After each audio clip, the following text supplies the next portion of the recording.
माँ काया दूं। जब गर्भवती थी तो इंद्र उनको मारने आए, पर नारद ऋषि ने उनको बचा लिया। उन्होंने कहा नहीं, गर्भवती स्त्री की हत्या नहीं करी जाती है। तो नारद जी उनको अपने आश्रम में ले गए कि तो उस आश्रम का सात्विक शांत वातावरण, सात्विक भोजन, हरि नाम का संकीर्तन, उसने प्रहलाद के अंदर के राक्षस वाले जीन्स को कर दिया ऑफ और देवता वाले जीन्स को कर दिया ऑन। तो अब आपको क्या करना है? देवता बनाने हैं ना। आज आप गए देव परिवार बनाने ना, तो उसकी विज्ञान कोई कहे तो समझ सकते हैं ना, बता सकते हैं ना। आपकी जो सोच है, आपकी जो दिनचर्या है, आपका जो भोजन है, आप क्या देखते हैं क्या नहीं देखते हैं, ये सारी बातें आपको प्रभावित करती हैं। और जब गर्भ में बच्चा है तो माँ की एक एक विचार, एक एक उसकी सोच, एक एक उसकी भावना, वो जो खा रही है, जो सुन रही है, देख रही है, टीवी में क्या देख रही है, पढ़ रही है, वो एक एक फाइल के रूप में बच्चे के अंदर रिकॉर्ड होता जाता है। और बच्चे का भविष्य क्या होगा, उसका व्यक्तित्व क्या होगा, उसकी नींव जो है वो गर्भ से बन जाती है। और इसके लिए आवश्यक ये है कि ये प्रक्रिया जो विज्ञान की है, गुणसूत्रों का जो ऑन और ऑफ होना है, ये प्रक्रिया तब शुरू हो जाती है जब शरीर में बीज का निर्माण हो रहा है, जब माँ के अंदर अंडा बन रहा है और भावी पिता, माता पिता भावी है, अभी बच्चे का दूर दूर तक कोई निशान नहीं है। तो माँ का जो अंडा है और पिता का जो शुक्राणु है, जिस समय वो बन रहा है, तो उसके ऊपर भी वातावरण का प्रभाव पड़ रहा है कि वो जंक फूड खाते हैं, कि स्वच्छ भोजन लेते हैं, रात में देर तक पार्टी करते हैं, शराब सिगरेट का सेवन करते हैं। ये सारी बातें बीज पर भी अपना असर डालती हैं। और जो ये भावी माता पिता है, उनके जीवन में जो कुछ भी घटित हो रहा है, वो उस बच्चे के जीवन को प्रभावित करेगा जिसका अभी दूर दूर तक अस्तित्व नहीं है। इसको विज्ञान ने प्रूव कर दिया। इसके लिए आवश्यक है कि हम हर बच्ची जो हमारे बीच में आज है, जब वो गर्भवती बनने की सोचे तो उसकी तैयारी करें। एक कोर्स इसके लिए हम चलाते हैं। जितनी बच्चियां यहाँ बैठी हैं, इस बात को सुन लें, इस बात का ध्यान रखें। जब आज से पहले तो अपनी दिनचर्या को स्वस्थ बनाएं, आज से अपने भोजन को ठीक करें। आज कितनी देर मोबाइल में देखती हैं, क्या देखती हैं, क्या देखना चाहिए, क्या वो देख रही हैं, इस पर विचार करें। अच्छी पुस्तकों का अध्ययन करें, नियमित योग करें, व्यायाम करें, गायत्री मंत्र की साधना करें, तब वो एक अच्छी भावी माँ बन पाएंगी। और ये तैयारी उनको गर्भ से पूर्ण कम से कम 3 महीने पहले आरंभ कर देनी चाहिए। इसका एक अलग कोर्स शांति कुंज से हम लोग चलाते हैं। एक किसान भी जानता है कि जब उसको फसल उगानी है, अच्छी फसल चाहिए, अच्छी पौध चाहिए, तो अच्छे बीज चाहिए, अच्छी उर्वर भूमि चाहिए, खाद चाहिए, पानी चाहिए, सूर्य की रोशनी चाहिए। तो हम लोग क्यों नहीं जानते ये बात, हम लोग क्यों नहीं समझते? क्या बच्चा फसल से भी गया बीता है? आप बताइए। बच्चे के आने की कोई तैयारी नहीं है, विवाह की कोई तैयारी नहीं है, नीट की तैयारी करते हैं हम, IIT की तैयारी करते हैं, टीचर बनने की तैयारी करते हैं, वकील बनने की तैयारी करते हैं, लेकिन ना तो हम विवाह की कोई तैयारी करते हैं और ना संतान उत्पत्ति की कोई तैयारी करते हैं। और उसी का नतीजा आज जो समाज में हो रहा है वो हमारे सामने है। इसको केवल हम ये कहने से काम नहीं चलेगा कि वक्त बहुत खराब हो गया है, समाज बहुत खराब हो गया है।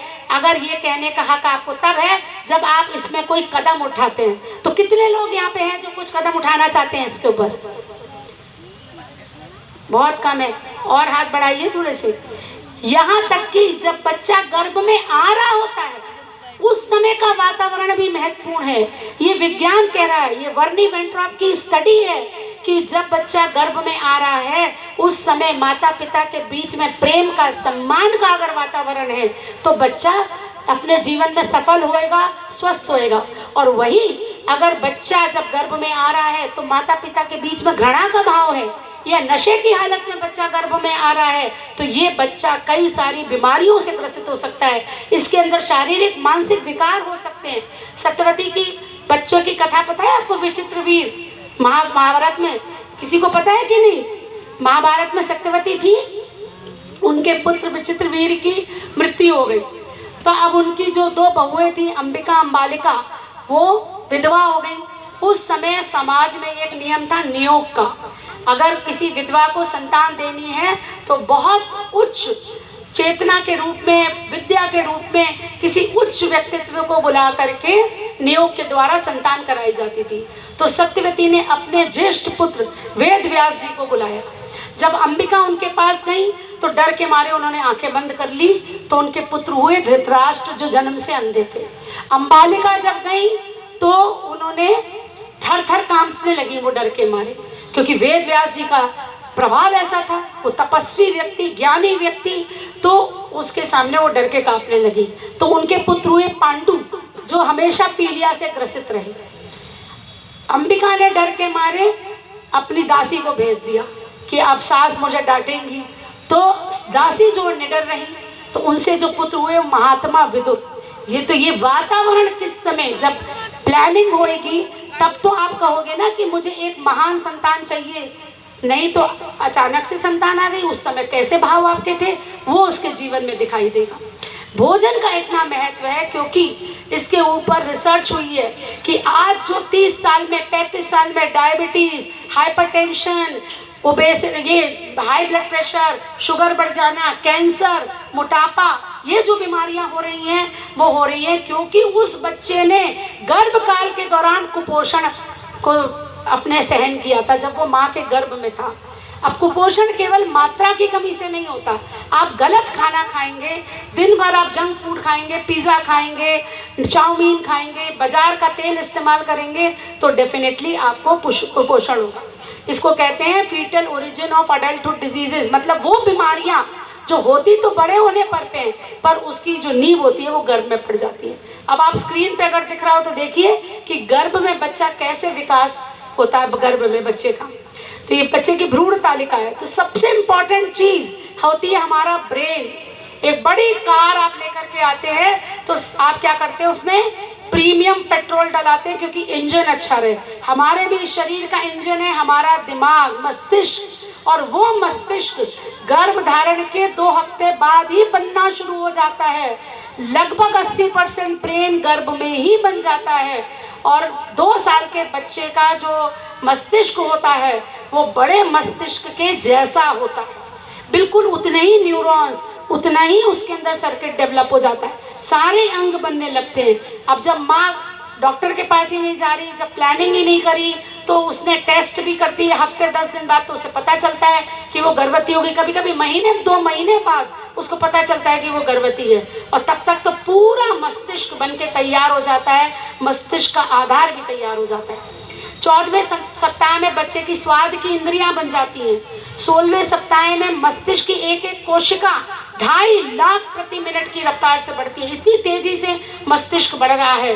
अब बच्चा जब 4 महीने का होता है तो बच्चा आवाज़, महक, स्वाद को पहचानता है और आवाज़ के प्रति अपनी प्रतिक्रिया भी देता है। इसलिए 4 महीने से बच्चे को गर्भ संगीत, गर्भ संवाद की हम माँ को शिक्षा देते हैं कि बच्चे से बात करनी है, बच्चे को गर्भ संगीत सुनाना है।